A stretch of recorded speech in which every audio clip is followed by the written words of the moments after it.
মানিকগঞ্জের মুলজান এলাকায় ঢাকা-আরিচা মহাসড়কে বিপরীত দিক থেকে আসা তরল গ্যাসবাহী লরির সঙ্গে যাত্রীবাহী একটি বাসের মুখোমুখি সংঘর্ষে ভয়াবহ অগ্নিকাণ্ডের ঘটনা ঘটেছে। অল্পের জন্য রক্ষা পেলেন যাত্রীরা। মানিকগঞ্জ থেকে আজহার হোসেনের প্রতিবেদনে দেখুন বিস্তারিত।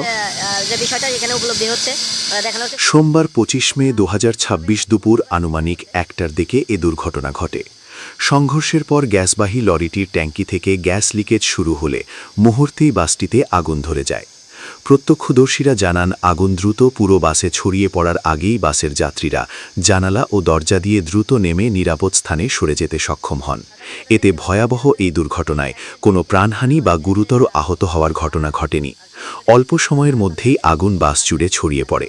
এ সময় চারপাশে গ্যাস ছড়িয়ে পড়ায় এলাকা জুড়ে আতঙ্ক সৃষ্টি হয়। স্থানীয়রা প্রথমে আগুন নিয়ন্ত্রণের চেষ্টা চালান।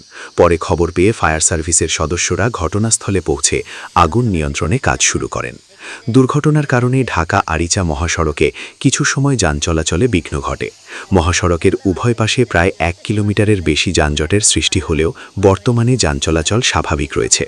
এ বিষয়ে হাইওয়ে পুলিশ জানিয়েছে, দুর্ঘটনার কারণ ও ক্ষয়ক্ষতির পরিমাণ তদন্ত করে দেখা হচ্ছে।